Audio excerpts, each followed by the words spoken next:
Selamat siang untuk para teman-teman yang hadir pada hari ini. Pertama-tama saya mau mengucapkan terima kasih atas kesediaan teman-teman di sini untuk bisa hadir dan bisa mengikuti acara pada hari ini.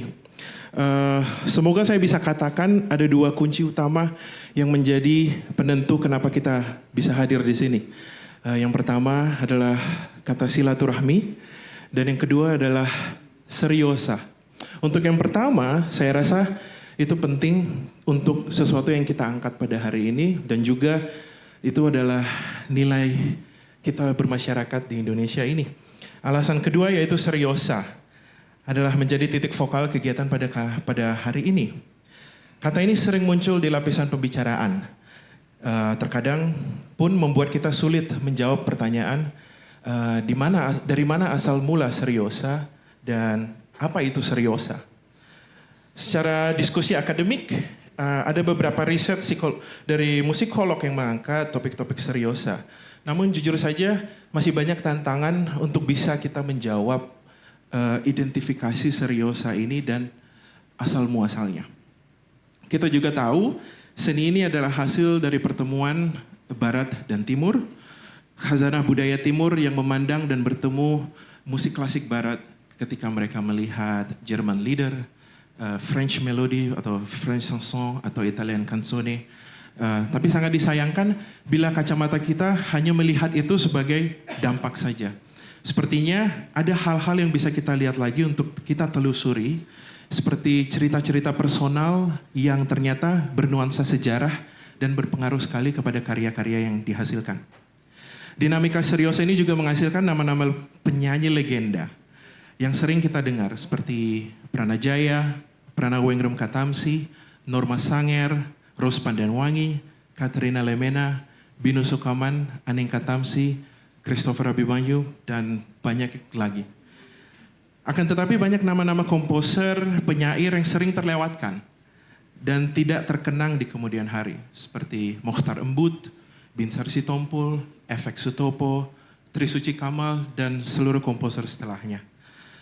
Sering pula kita dapati bahwa ketika kita berbicara seriosa di generasi sekarang, seriosa ini Indonesia ini seperti akan pudar atau seperti akan termakan zaman. Maka dari itu saya bersama teman-teman yang membantu terlaksananya acara ini, berkumpul untuk dengan energi penuh ingin membangun jembatan penghubung dari generasi perintis ke sekarang. Kami Rumah Seriosa sebenarnya tidak akan hidup hanya membahas seriosa Indonesia saja. Kami sadar bahwa kita punya dinamika berkesenian yang intinya dititik beratkan pada musik klasik atau seni vokal klasik. Khusus pada hari ini kita akan membahas tentang pertemuan antara elemen Barat dan Timur, sehingga kita bisa lebih paham cerita asal muasalnya dan seperti apa yang dapat kita canangkan ke depan. Saya bisa jamin kesempatan hari ini sangat dapat disyukuri karena banyak informasi yang akan dibagikan dan tidak pernah tertulis di naskah akademik atau buku manapun. Dan itu bisa terdokumentasikan hari ini dan semoga bisa terpreservasi menjadi harta budaya kita. Ada juga titipan yang cukup keras dari teman-teman kita panitia. Kami berharap silaturahmi ini bisa berlanjut menjadi kolaborasi-kolaborasi yang kita nggak tahu bakal seperti apa. Yang pastinya punya energi untuk mengembangkan khazanah musik Indonesia, baik seni vokal klasik atau seriosa Indonesia. Untuk para teman-teman yang hadir siang hari ini, para penggiat, penikmat, pendukung, Galeri Indonesia Kaya, dan seluruh pihak yang tak bisa disebut satu persatu, saya berharap semoga kita bisa pulang dengan membawa informasi dan cerita yang bisa menempatkan seriosa Indonesia melekat kembali di budaya kita dan melekat kembali di keseharian kita. Tanpa saya berpanjang lebar lagi, saya mau kita berdiri dan memberi rasa hormat sebesar-besarnya untuk para panelis yang adalah beberapa dari para pejuang perintis dan penyatu seriosa Indonesia sehingga masih bisa dilantunkan sampai dengan saat ini. Kita beri tepuk tangan dan saya mohon izin untuk memanggil Ibu Catherine Lemena, Binu de Sukaman, Aning Katamsi untuk maju ke depan sebagai moderator.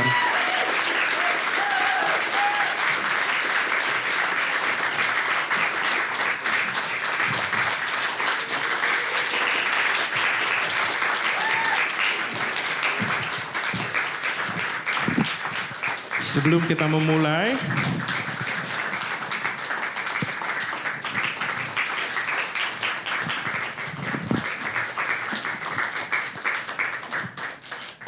terima kasih. Dan kita akan mengundang yang terakhir yaitu musikolog Indonesia yang juga teman-teman kita juga, Aditya Setiadi.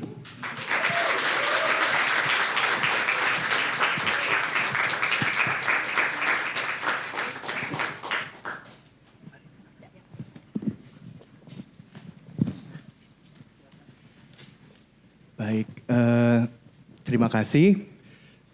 Silahkan duduk kembali.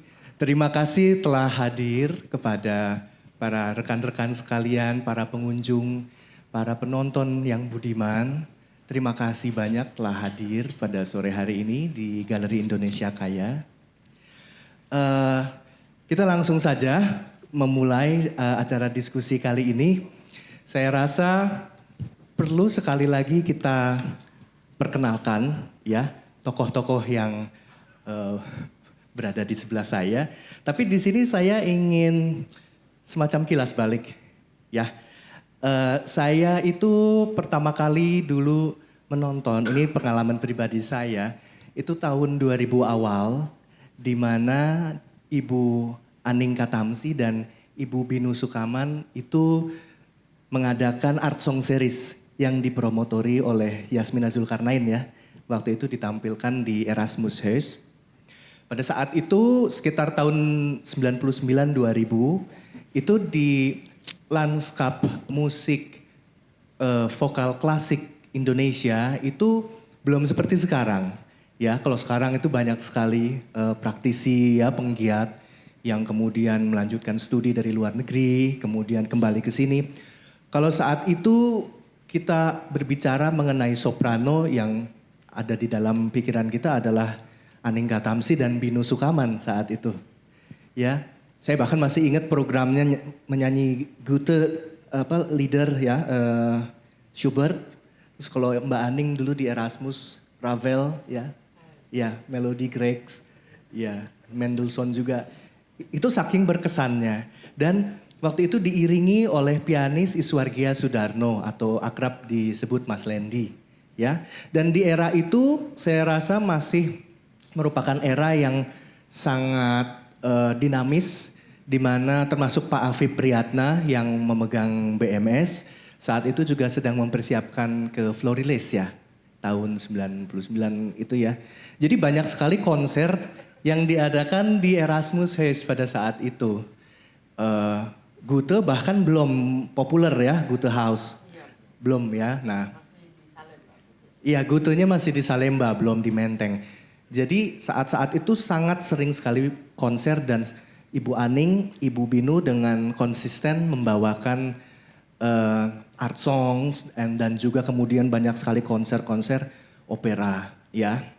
Nah, kemudian kita kilas balik lagi pada tahun 70 ternyata ada suatu inisiatif yang sangat luar biasa untuk ukuran tahun 1970 di mana di situ ada Sanggar Susvara yang didirikan oleh Ibu Katerina Leimena.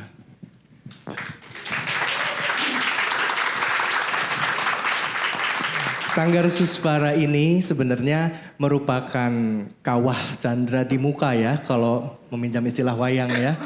Dari para penyanyi yang kemudian sekarang menjadi tokoh-tokoh musik vokal klasik di Indonesia. Termasuk Ibu Binu ya, Ibu Aning juga termasuk adalah murid-murid dari Ibu Katerina Leimena.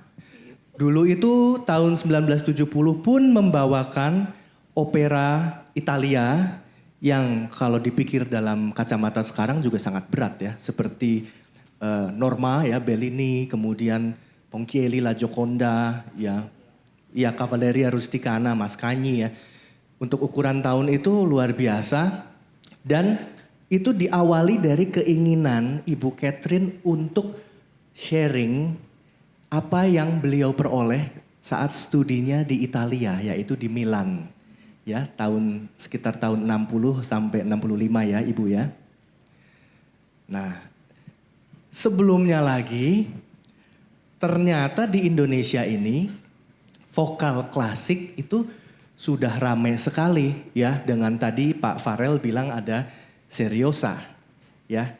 Awal tahun 50 yaitu 1951 ada yang namanya kompetisi bintang radio. Di sana kemudian menelurkan penyanyi-penyanyi bergaya menyanyi klasik ya. Saat itu jadi ada seriosa dan juga ada hiburan ya. Jadi untuk membedakan dari yang hiburan ini dinamakan seriosa. Jadi musik serius ya, yang mereka menyanyikan karya-karya komponis Indonesia ya, tembang puitik ya atau ya lagu seriosa. Karya saat itu karya Cornel Simanjuntak ya, Bin Sarsitompul, R.A.Y. Sujasmin dan lain-lain ya. Nah, di era itu kemudian menghasilkan penyanyi-penyanyi seperti Ping Astono, Norma Sanger ya, Bing Slamet ya, Ros Pandanwangi dan segenap nama-nama legendaris lainnya. Yang ternyata, nah ini yang ternyata mereka itu berguru kepada guru yang sama, yaitu Madame Botterweg Schmiden ya, yang saat itu mengajar di Tosari ya, kalau sekarang Jalan Mohtar Kusuma Atmaja, di kediamannya Dr. Tebek Syam ya. Nah, mungkin di sini Ibu Catherine bisa menceritakan secara bagaimana pada saat itu kondisi dunia vokal, mungkin kita bisa bilang dunia vokal klasik ya. Ya. Jadi pada saat itu saya sendiri belum menjadi muridnya Ibu Botterweg ya. Ya kebetulan ibu saya hadir di satu acara ulang tahun di rumah Dr. Tebek Syang. Nah pada saat itu mama tuh pulang katanya, tadi tuh banyak yang nyanyinya bagus-bagus sekali katanya. Apa kamu nggak mau ambil kursus juga gitu. Ya saya bilang ya terserah mama, kalau saya memang disuruh kursus ya saya ikut gitu. Nah pada saat itu rupanya yang hadir itu ya Ping Astono ya dan Norma Sanger gitu. Dan Ros Pandanwangi kalau jangan salah. Nah dan yang lain-lainnya gitu. Rupanya ya saya sendiri ketika berguru pada Ibu Botterweg, pertama kita sering mengadakan konser-konser di gereja. Itu pada saat itu juga murid-muridnya Botterweg itu tampil misalnya di salah satu di gereja Paulus di GPIB yang di Menteng itu. Nah rupanya dari itu berawalnya dari seringnya diadakan konser-konser itu. Pernah juga kita tampil di UI waktu itu konser.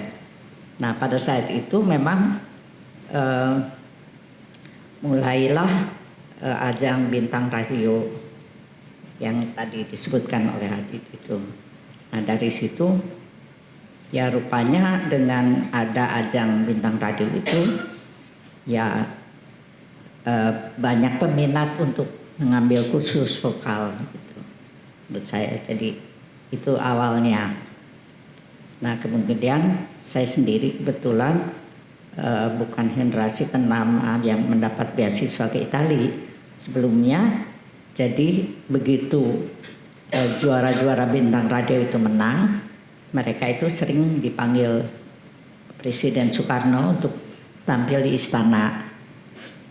Lalu bila Presiden mendengar katanya, wah pertama tuh Din Yakobus dari Timor, wah kamu harus ke sekolah ke Italia. Jadi berangkatlah Din, berangkat.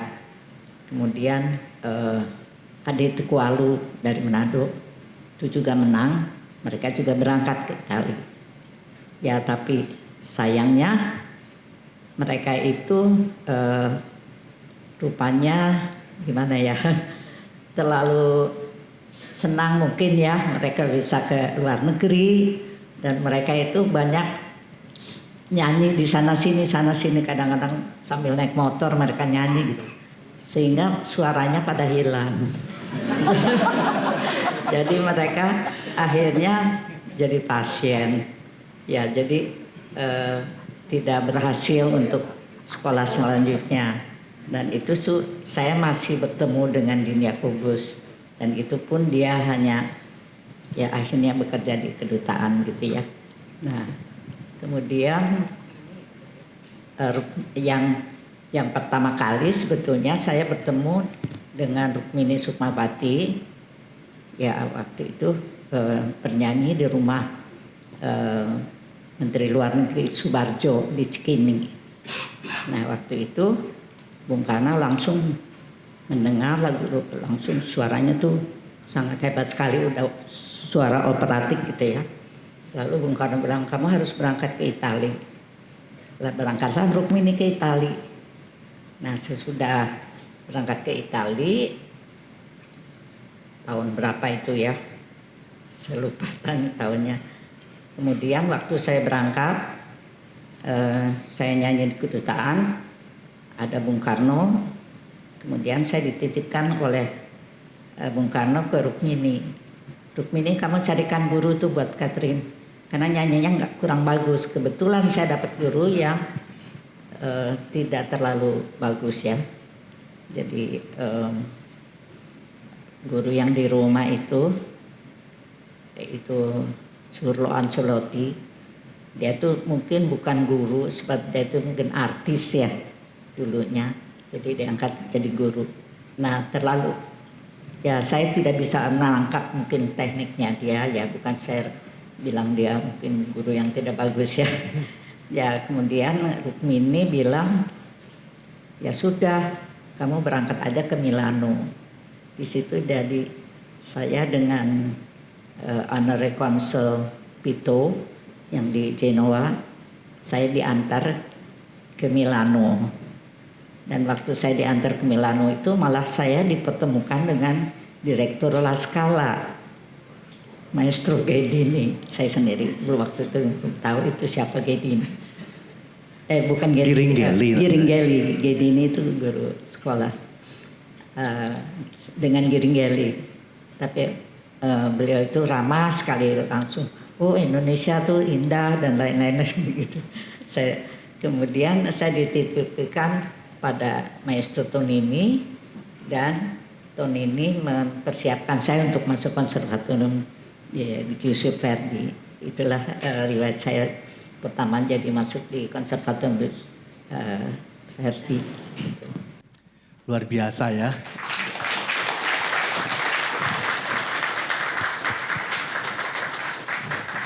Dan tetapi di sini memang Tante Catherine, Ibu Catherine bukan bintang radio ya?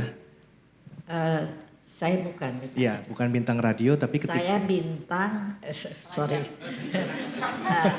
Saya maksudnya saya menang itu Pekan Kesenian. waktu ada Pekan Kesenian Mahasiswa. Yang di Jogja itu ya? Jogja, saya menang untuk Seriosa Barat. Oh iya. Pada waktu itu ada Seriosa Barat, ada Seriosa Timur, lalu ada hiburan. Gitu. Iya ya, jadi jalurnya memang ini ya, tetap nyanyi seriosa tapi bukan di ajang bintang radio ya.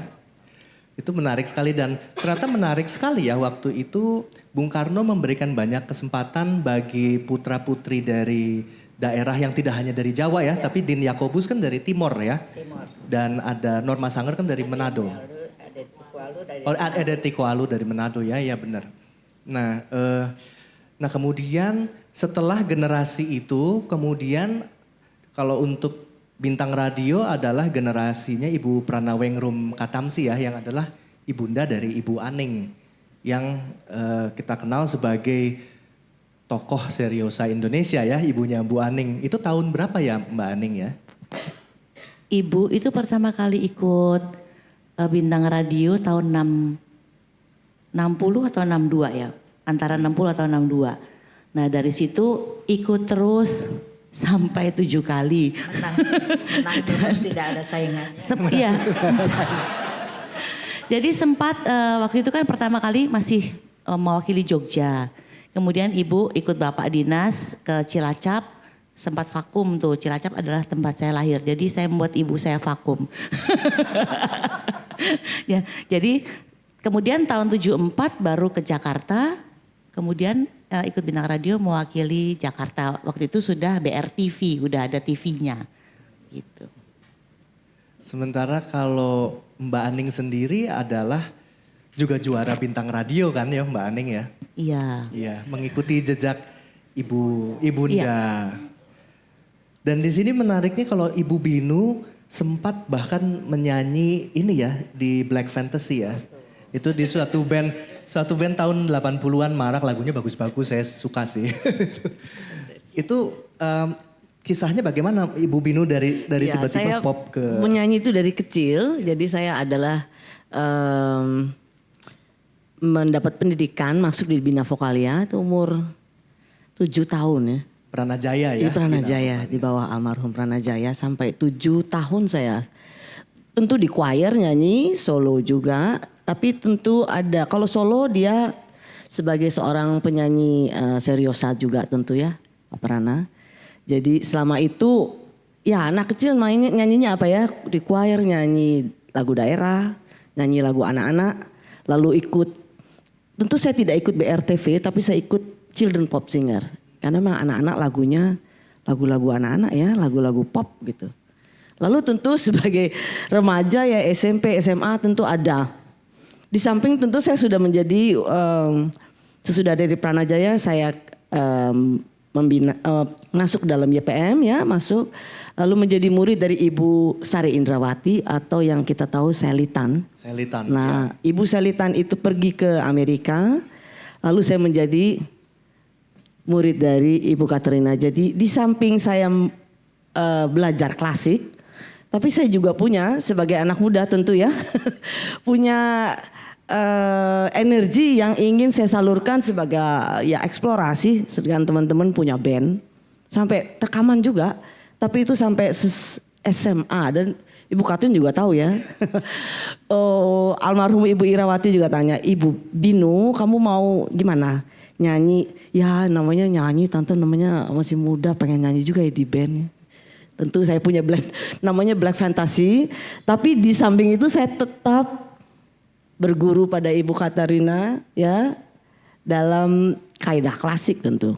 Jadi saya dibilang siapa ya dulu pernah penulis Salomo bilang saya penyanyi lintas batas. Saya nggak ngerti itu artinya lintas batas. Crossover. Tapi kadang-kadang saya sama teman saya Afif Priana juga kalau misalnya dalam suasana relax kita nyanyi lagu pop ya Afif ya. Sesudah konser biasanya. Tentu konsernya klasik tapi kita juga punya kesenangan yang lain tentu. Ya tentu kalau saya lagi relax saya tidak dengar klasik. Saya dengarnya jazz justru. Ya capek kalau dengar klasik terus. Tentu apa itu dibilang lintas batas saya nggak tahu ya. Tapi kalau dalam dunia seni pertunjukan saya sebagai seorang penyanyi klasik tentunya. Tapi tidak melalui BRTV. Iya. Tapi dari pendidikan klasik dan sampai sekarang ya masih itu. Begitu. Dan bahkan sempat ikut Sanggar Suswara juga ya dengan Tante. Apa yang saya nggak ikutin Sanggar Suswara saya ikut, Bina Vokalia saya ikut, BMS saya ikut. BMS juga. Masa-masa eksplorasi maksudnya, ya. iya bukan eksplorasi, energi saya begitu ya. Energinya banyak. Senang sekali menyanyi apapun yang ditawarkan atau yang bisa menjadi suatu hasil, saya akan kerjakan tentu ya. Itu menarik sekali ya Tante Catherine dulu memulai dengan Sanggar Suswara ya. Tentunya ada tantangan ya Tante dalam mendidik, menyampaikan apa yang Tante miliki kepada mungkin publik Indonesia yang pada saat itu masih belum begitu paham. Mungkin mereka lebih banyak mendengarkan musik pop ya atau musik daerah. Tapi di sini Tante dengan konsisten memberikan pengajaran dan pendidikan seni vokal klasik itu seperti apa dulu Tante tantangannya? Sebetulnya saya tuh awal mulanya saya bertemu dengan Dr. Haskin. Dr. Haskin itu pendeta sekaligus pemusik yang pengajar di Sekolah Teologi Jakarta. Nah, kebetulan beliau minta saya untuk melatih kurnya dan katanya apa ya bisa kita tampilin. Oh, saya bilang kebetulan sekali. Saya sendiri punya solis. Saya tidak punya kur. Jadi kita kerjasama. Jadi karya pertama yang kita tampilkan tuh dengan Lembaga Indonesia Amerika. Kita tampilkan opera. Waktu itu saya ambil Kafka Rusticana. Karena itu kan ada suasana Paskah waktu itu.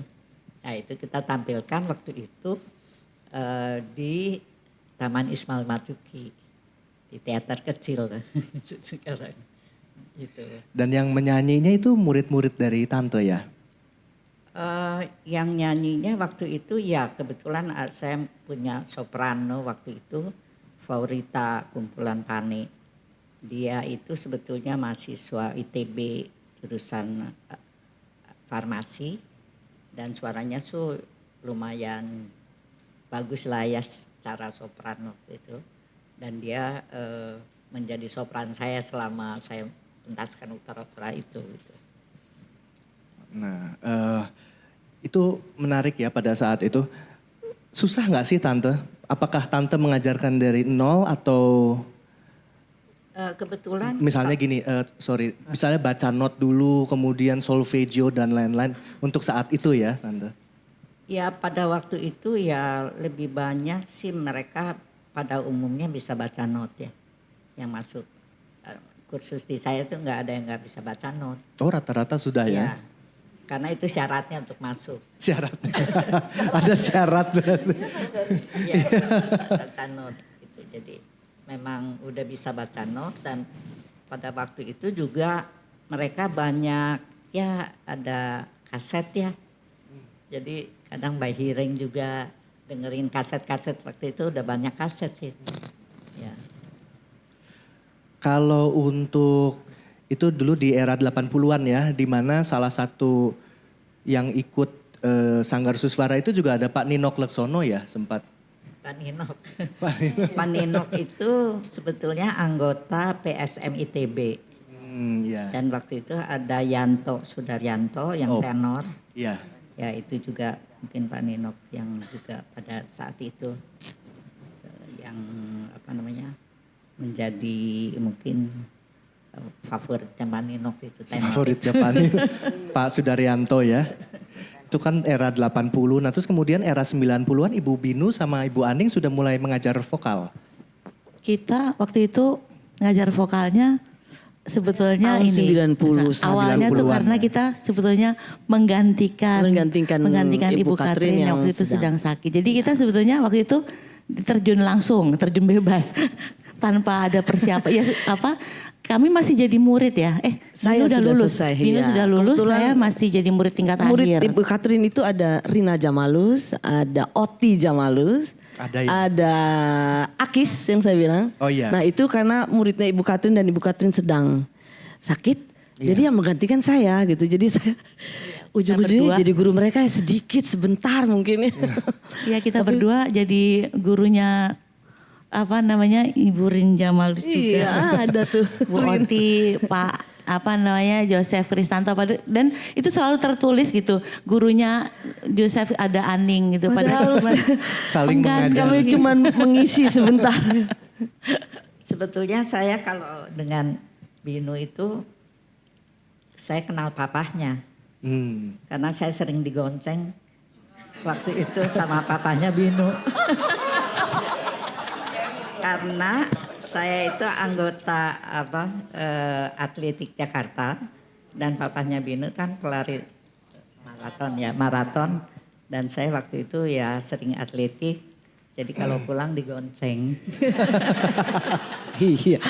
Kebetulan tantenya dari Ibu Katrin adalah tetangga sebelah rumah saya. Saya beli piano pertama kali dari tantenya Ibu Katrin. Jadi mama dari Ibu Katrin tuh sering ke rumah kami. Oh, udah teman lama ya, jadi teman Iya, sama keluarga orang ya. tua saya teman. Jadi kalau saya panggil Ibu Katrin punya orang tua itu adalah Tante Ci.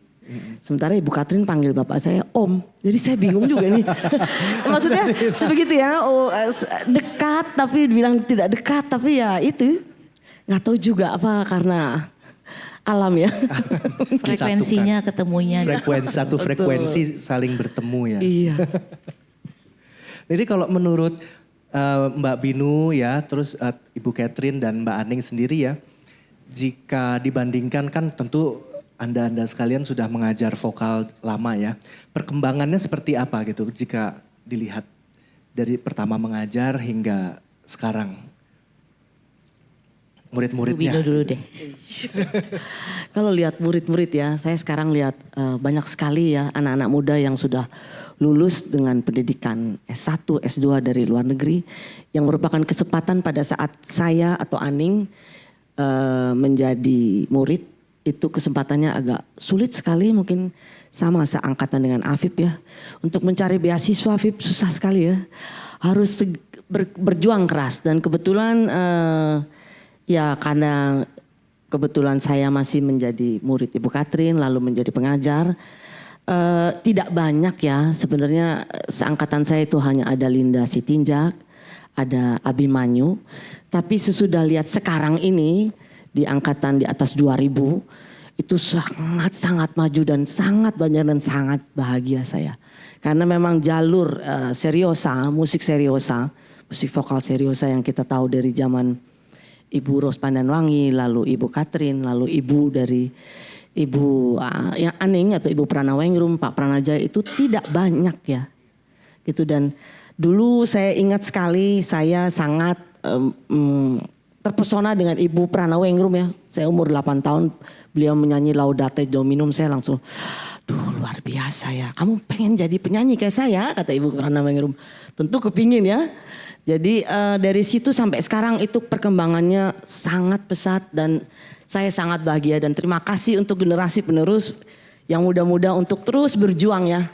Saya mengucapkan banyak terima kasih. Silakan Iya. Bu Aning. Kalau saya lihat memang yang sekarang ini keinginan untuk belajarnya sangat tinggi. Jadi tidak cepat puas dengan apa yang sudah didapat. Kalau dulu zaman saya mungkin agak beda dengan Ibu Katrin, dulu kayaknya enak banget ya zaman Soekarno ya. Begitu bagus Bintang Radio, kamu harus ke Italia. Wah enak banget ya kayaknya. Saya juga pengen hidup di zaman itu. Dibayarin lagi ya. Terus pas zaman saya sama Bino kayak seperti tadi, mungkin kita harus cari beasiswa. Nah sekarang, dulu zaman saya itu kan lagi masih ada Bintang Radio. Dulu itu belajarnya masih musiman. Jadi kalau ada Bintang Radio baru pada belajar. Nah itu dulu begitu tuh, abis selesai Bintang Radio bubar jalan. Abis itu nanti kalau ada yang masih minat masih terus ya. Saya kan dulu misalnya ibu ada yang les di rumah dulu. Saya perhatikan adalah yang masih terus les. Tapi kalau udah nanti menunggu Bintang Radio kemudian baru les lagi gitu. Jadi musiman. Kalau sekarang alhamdulillah tuh nggak musiman lagi sih. Bahkan ada yang murid bertahan sampai berapa tahun masih terus belajar dan sekarang justru malah sudah pulang dari luar dan mengajar lagi di sini. Jadi perkembangannya mungkin berapa tahun terakhir ya, 10-15 tahun terakhir ini sangat bagus ya untuk perkembangannya gitu. Konsistensinya ya. Kalau dulu kayaknya kok terkesan karbitan ya. Kalau mau ada acara doang. Iya. Suaranya jangan ditanya, suaranya bagus-bagus. Ya kita memang punya warna suara yang bermacam-macam ya di kita nih memang dikenal dulu memang warnanya bagus-bagus semua. Kalau dibilang suaranya dari dulu ya udah bagus. Ya kalau saya sama Binu banyak lah yang lebih bagus dari kita ya Bin ya. Banyak sekali, Cuma memang betul. kita mungkin ya termasuk yang konsisten belajar aja gitu. Dan konsisten mau bikin sesuatu mungkin seperti yang tadi Adit bilang di tahun 2000 bikin art song series. Jadi mungkin orang seringnya lihat saya sama Binu aja sebagai sopran zaman dulu kayaknya gak ada yang lain di Jakarta. Padahal sebetulnya sih banyak juga gitu. Saya pernah itu nampilin yang lulusan Jogja. Tapi juga sampai sekarang nggak tahu di mana orangnya. Oh. Dulu pernah ikut opera juga. Oh yang lulusan Jogja ya, ini ya yang Hari siapa itu ya? Bukan yang wanita. Oh yang wanita ya. Oh iya iya. Saya lupa tadi namanya. Ya, jadi itu buat yang sekarang masih muda-muda terus belajar deh, jangan musiman ya.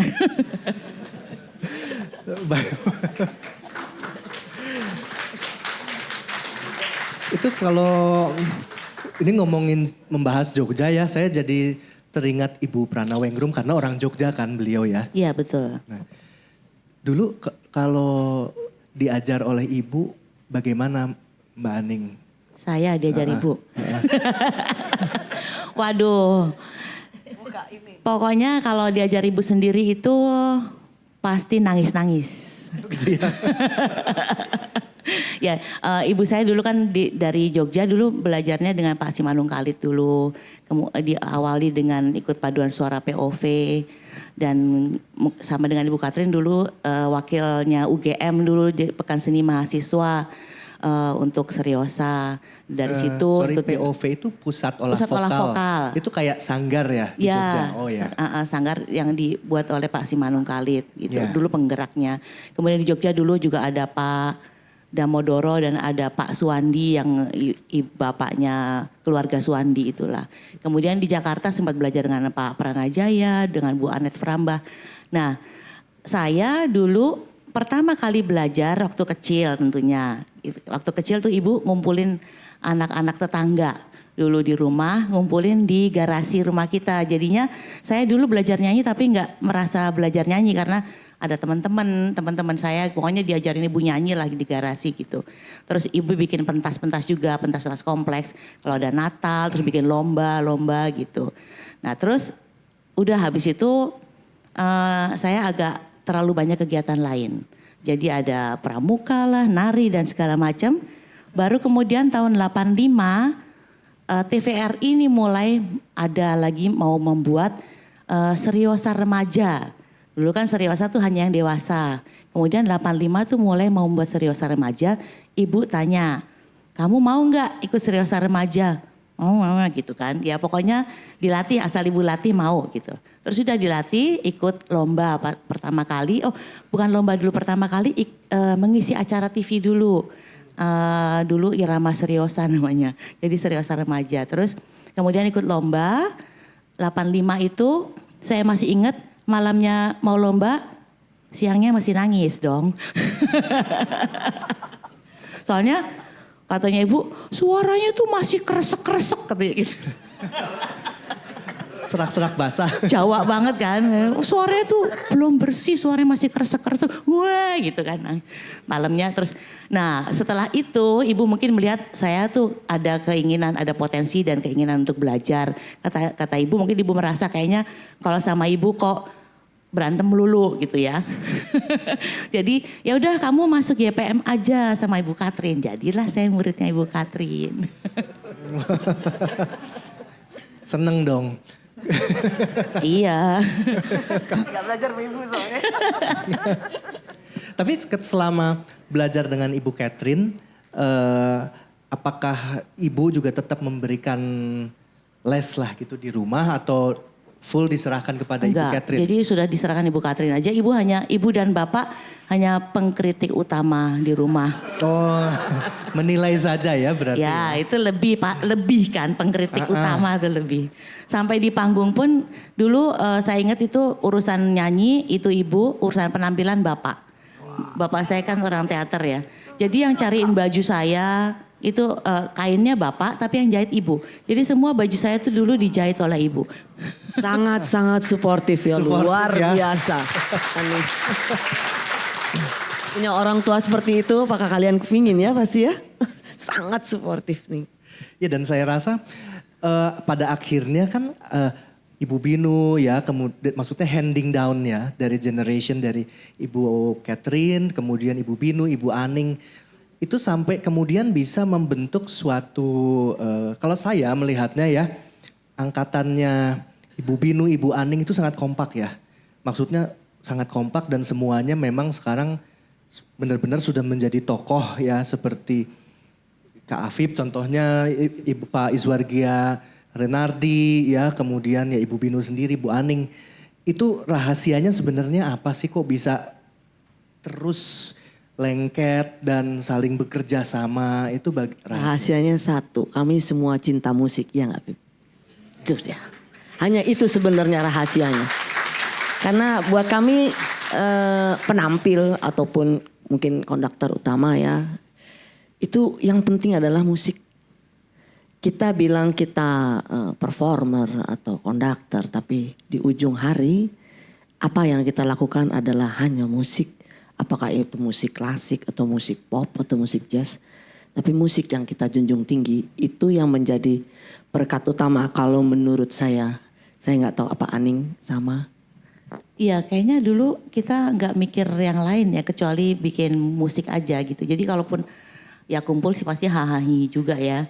Tapi kalau kita sudah membuat sesuatu dulu, kayaknya memang sudah sungguh-sungguh semuanya dan memang apa namanya, dulu kan mungkin motornya dulu Bino sama Lendi mungkin ya, Arsong ya, sama Afif ya. Kami sama bertiga lah, saya Lendi dengan Ibu dengan Yasmina. Kami ingin membuat sesuatu art song gitu. Jadi dulu orang berpikir art song tuh kalau nyanyi harus serius gitu.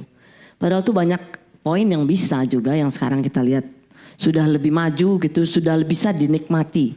Art song yang berupa chamber music vokal, tidak hanya dengan vokal piano, tentu dengan chamber music yang lain, kuartet, quintet atau dengan string atau apapun ya.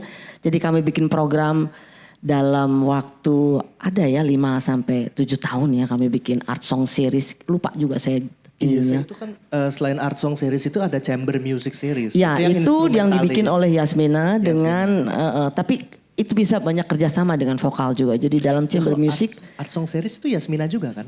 Iya betul. Kan? Tapi Yasmina belakangan ya, Bin, ya? promotornya. Belakangan bukan sih Yasminanya masuknya?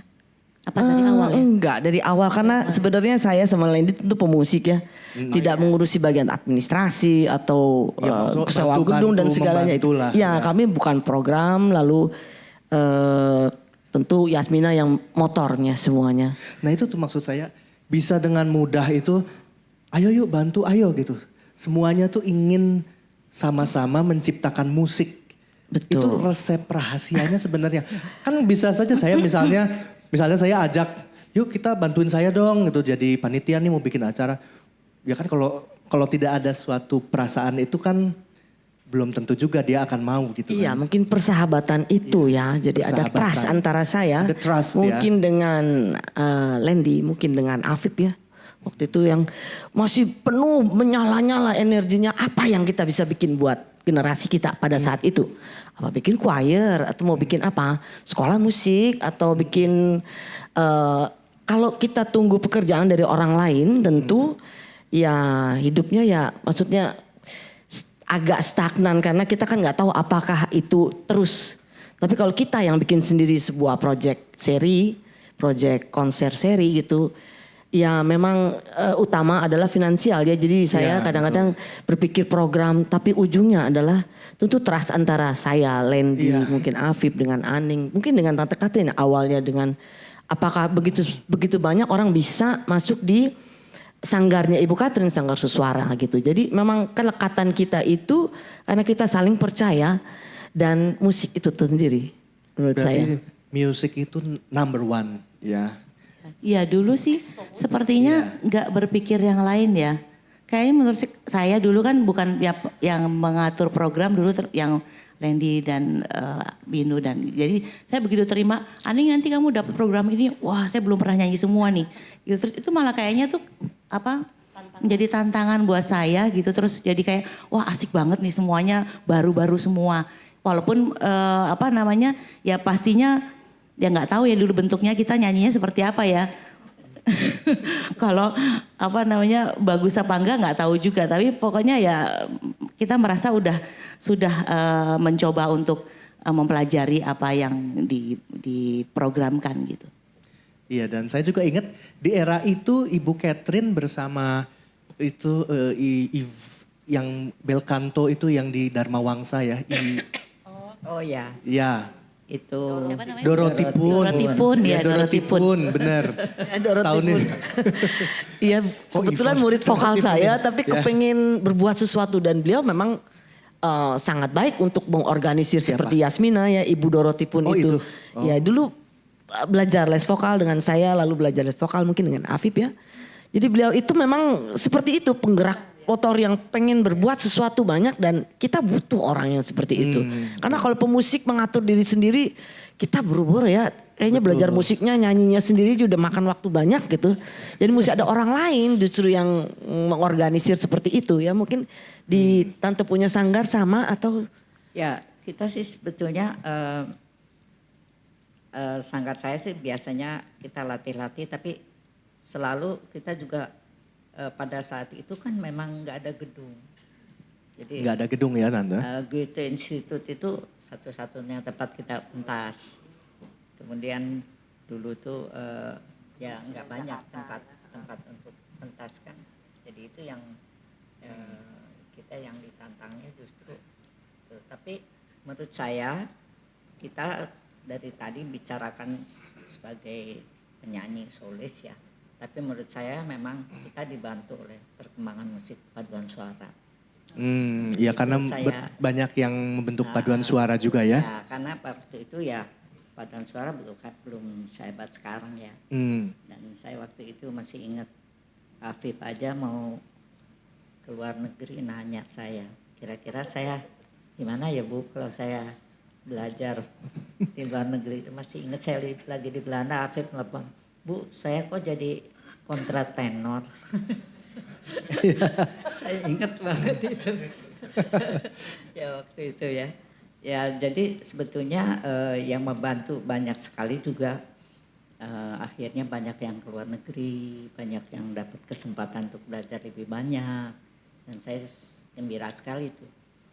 Karena kalau itu yang banyak membantu ya. Jadi ya, kalau di istilahnya itu banyak mecenas ya. Mecenas ya, ini apa? Patron. Patron yang pencipta Benefactor, seni ya. yang menunjang Yang para mencintai seniman. seni dan musik juga. Ya. Mecenas. filantropis. Filantropis gitu ya. Exactly. Kami pembuat pekerja seni tentu tidak mampu mungkin secara finansial berpikir lebih jauh dari itu ya. Iya. Karena musik aja seluruh hidup aja nggak cukup belajarnya ya. Saya aja sebelum jadi ujian saya terakhir, saya belum keluar dari itu, baru datang Pavarotti untuk dites. Oh iya. Jadi saya masih dengar Pavarotti sedang dites. Jadi itu era saya tuh. Dia baru aja dites sama Campo Galliani. Campo Galliani ya. Iya. Campo Galliani. Tante Catherine itu dulu di Milan, guru-gurunya itu luar biasa hebat ya. Kayak Campo Galliani itu gurunya Renata Tebaldi ya. Pavarotti, Mirella Freni dan semua. Memang hidup di era itu dan memang besarnya juga di era itu ya. Tante Catherine beruntung sekali sebenarnya. Ya. Iya. Karena pemerintah sangat-sangat Pemerintah sangat-sangat mendukung, betul. Tapi Dari- gini, kalau dari ini kan sekarang kita sudah banyak berkembang ya tentunya. Kalau misalnya dari Ibu Binu, Bu Catherine dan Bu Aning sendiri melihat ada perbedaan nggak dari teknik vokalnya sendiri, cara menyanyikan, kemudian karakter vokal atau dulu dengan sekarang? Kalau perbedaan mungkin kalau secara basic kan teknik vokal sama ya. Ya pernafasan ya begitu, ruang resonansi ya begitu. Tapi dalam perkembangannya memang teknik pengajarannya tentunya ada perkembangan gitu. Seperti yang saya lihat yang sekarang-sekarang tipenya hampir sama semua. Nah kalau yang dulu itu saya inget tuh zaman yang saya pernah denger yang bintang radio yang di YouTube itu. Iya. Zaman dulu Pink Astor dan gitu. Suaranya tuh sangat gimana ya, sama apa ringan di atas gitu kan, oh gitu. Dengan ya vibratonya penuh juga gitu. Ya sebetulnya kalau secara placement dan lain-lain mungkin sama. Cuma pendekatannya aja mungkin sepertinya beda ya. Apa namanya eksekusi mungkin setiap guru pengen suara muridnya seperti ini. Itu kan pasti berpengaruh pada perkembangan juga. Phrasingnya atau mungkin apanya ya. Stylistik Stylistik, seriosa iya benar, itu stylistik. agak lain ya. Misalnya kita nyanyi Schubert atau Schumann, Ya. di stylistik seriosa Indonesia itu ada langgamnya seperti banyak penyanyi seriosa yang lalu pindah ke keroncong ya, seperti Ibu Masnun gitu.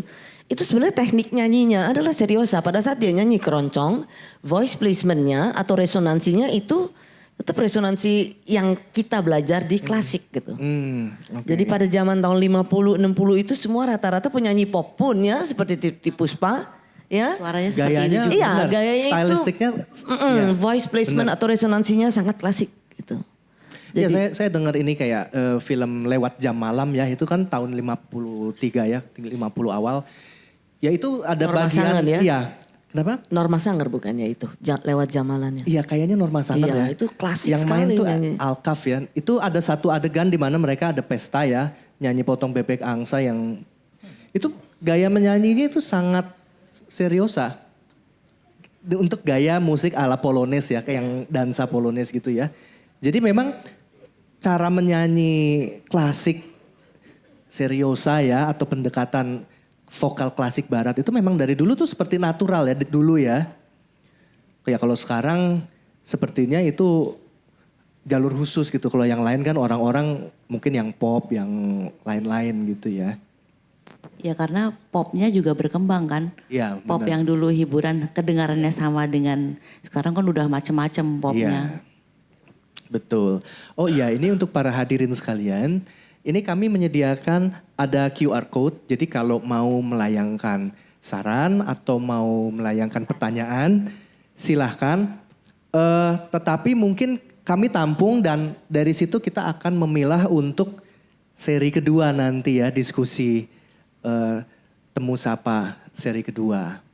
Nah baik, ini saya mau membuka sesi pertanyaan. Mungkin ada yang berminat untuk bertanya atau melontarkan saran, silahkan kami berikan kesempatan. Silau nggak kelihatan. Siapa silahkan. Oh iya silahkan.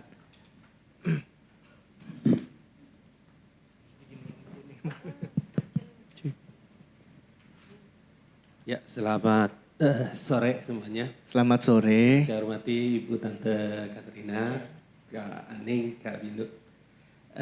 Saya Ferry, dulu aktif di Paduan Suara. Terus sudah berapa tahun ini memang meninggalkan karena bekerja. Dan setelah pensiun pengen aktif lagi.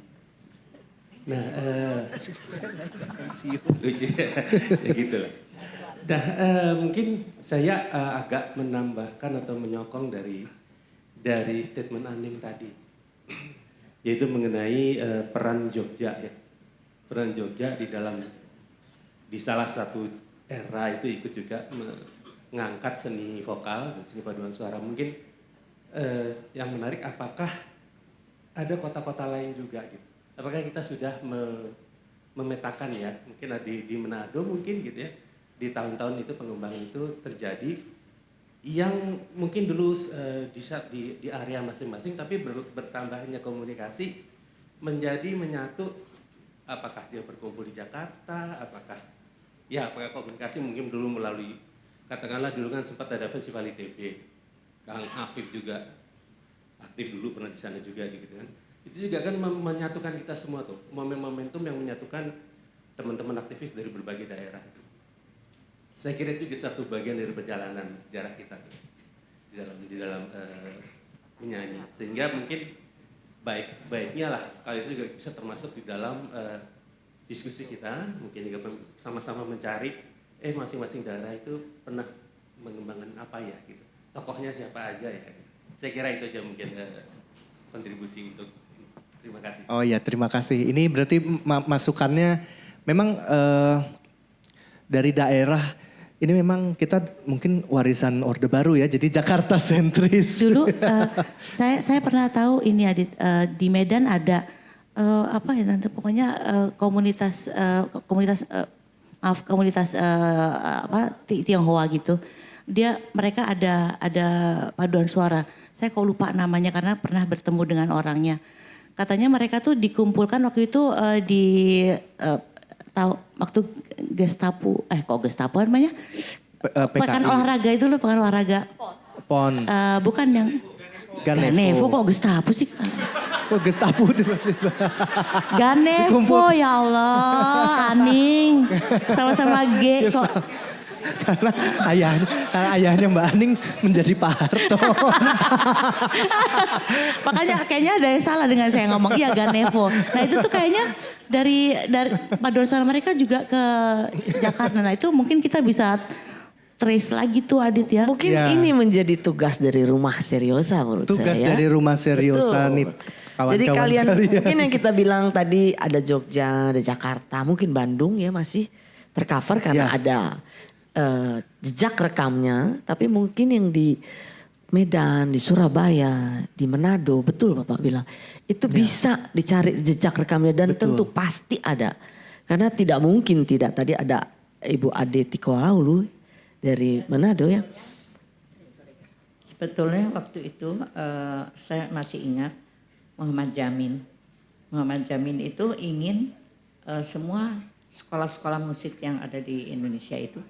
Jadi dia bagikan piano-piano, dia nggak tahu borong piano dari mana.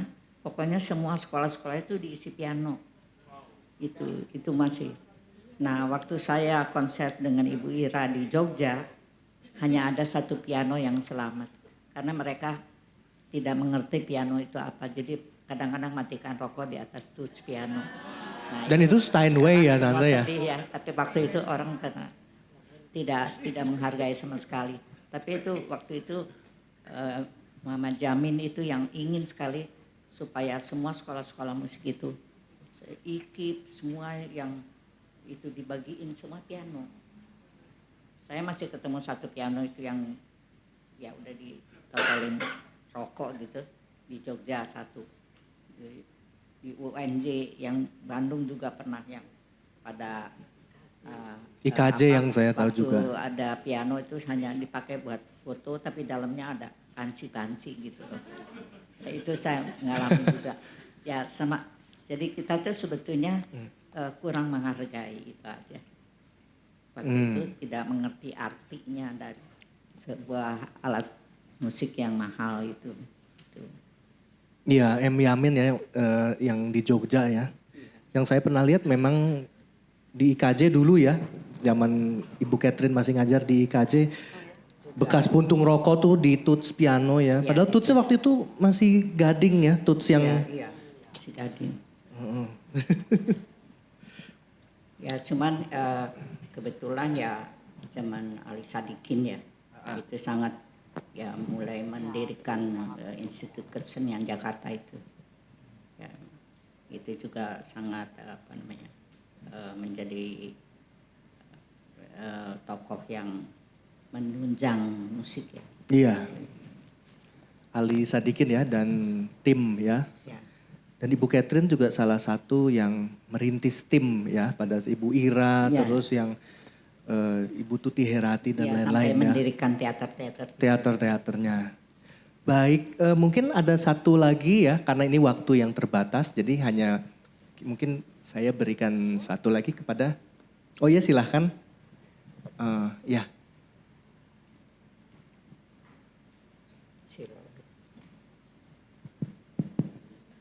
Oke, selamat sore. Perkenalkan nama saya Dwi Jaksono. Saat ini mungkin sedang aktif ya di Paduan Suara Mahasiswa UI ya. Karena kita juga baru pulang ya sama Mbak Anin dari TICC. Tadi pas aku mau nanya, tadi kan sempat cerita dari tante atau ibu aja deh. Ibu Catherine ya, tadi sempat nyinggung cerita pas kata Mas Habib, wah Bu kok suaraku jadi agak countertenor ya. Nah, terkait countertenor aku mau nanya, di Indonesia itu eksistensi countertenor itu ada nggak sih sebenarnya?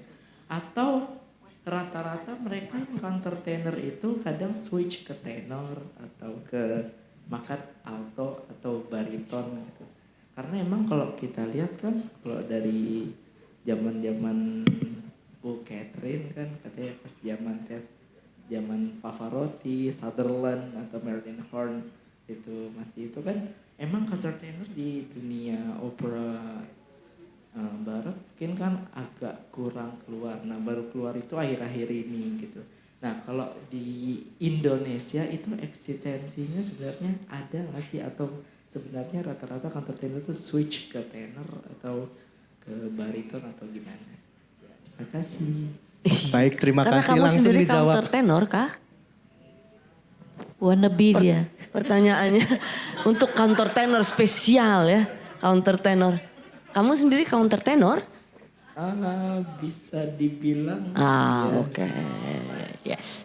Karena emang spesial ya countertenor ya. Jangan malu, jangan malu Dwi, jangan Nggak malu. apa-apa. Di zaman barok itu ada yang namanya castrato ya. Jadi castrati atau penyanyi-penyanyi yang memang di-castrated untuk spesial nyanyi lagu-lagu barok. Karena dulu wanita tentu tidak diperbolehkan naik di atas panggung. Jadi yang penyanyinya adalah laki-laki ya dari zaman Monteverdi barok semua.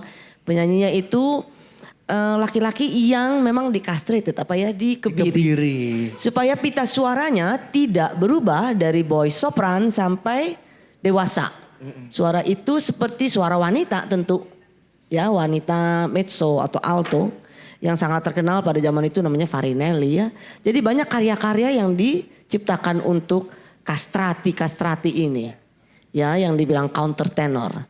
Tentu sama seperti sopran atau jenis suara yang lain, ada pasti countertenor di Indonesia ini. Ya, cuman mungkin jarang sekali ditampilkan ya. Atau mungkin bariton biasa ya. Rata-rata kalau bercanda atau sambil bermain-main itu bisa suaranya seperti countertenor, seperti wanita gitu. Tapi yang spesial countertenor itu ya kalau Anda tanya apakah ada di Indonesia ini tentu pasti ada ya. Cuman saya nggak punya murid countertenor. Ibu Catherine mungkin ada Saya murid kira countertenor. kalau countertenor itu ya rata-rata sih banyak ya. Cuman kan kalau tidak les kan nggak ketahuan gitu. Kalau nggak les nggak ketahuan. Mesti les. Jadi kita bisa tahu countertenor Tapi atau biasanya tenor. kalau di paduan suara kan kalau dites pasti ada countertenor. Tapi dia jadi harus pilih ya. Dia bisa jadi countertenor atau sekalian jadi bariton. Tapi Itu yang saya bilang bariton ya. dia tidak akan jadi tenor. Dia Kalau- pasti karena perkembangan hormon pria ya. Itu Kalau yang saya tergantung dari tahu hormon itu pria. yang saya tahu itu kalau di luar negeri kadang-kadang kalau dididik ya suara terus menjadi bariton, tetapi baritonnya itu ternyata tidak begitu basso ya jadinya. Gurunya akan menyarankan lebih baik kamu jadi countertenor. Karena it will be very difficult for you to sing in the opera. Mungkin kalau nyanyi leader bisa ya, cuman kalau untuk mau jadi penyanyi opera mungkin diarahkan oleh gurunya menjadi countertenor, itu yang setahu saya ya. Iya. Tapi kalau sebenarnya dari era abad klasikal ya di Eropa kan barok, klasik, romantik ya, modern. Dari era klasik, era romantik itu udah ada Rossini ya. Jadi peran-peran untuk castrato itu diperankan oleh perempuan. Peran bridges ya, pakai bridge ya. Jadi, nah tapi kalau sekarang ya mungkin karena sudah banyak itu ya countertenor mungkin mau menggali kembali ya. Saya rasa ini sama dengan kalau di musik instrumental itu pendekatan ini ya, historically informed performance yang berusaha menampilkan mengembalikan dengan instrumen yang original, ya kan? Nah, jadi memang ada juga yang mungkin di vokal tren untuk kembali Kalau dilihat di YouTube mengembangkan. sekarang banyak sekali ya, Ya. countertenor yang bagus-bagus ya. Yosef siapa itu Orlonsky kalau nggak salah ya. Itu salah satu yang favorit saya juga. Jadi karena itu spesial. Tentu anatomi laki-laki pria mempunyai kapasitas besar ya dalam menyanyikan frase-frase panjang. Itu keuntungan countertenor. Kalau wanita tentu kita mesti ngambil napas di tengah. Tapi kalau dia bisa panjang 2-3 bar gitu. Karena memang anatominya ya itunya beda. Jadi banyak advantage buat menjadi countertenor itu. Ya mudah-mudahan banyak ya. Kamu mesti jadi countertenor kalau di sini Indonesia jarang. Ya muridnya Ibu Aning ya. Di Paragita. Oh di Paragita. Tapi ya gitu kan karena di choir kita nggak ada Betul. tempat Nggak untuk ada ini. countertenor ya. Ya, Harus jadi- solis ya. Iya. Harus jadi solis kalau countertenor. Jadi jangan sedih ya Dwi ya kalau ditaruh di tenor. Baik. Baik, ini terima kasih sekali. Mari kita beri tepuk tangan dulu.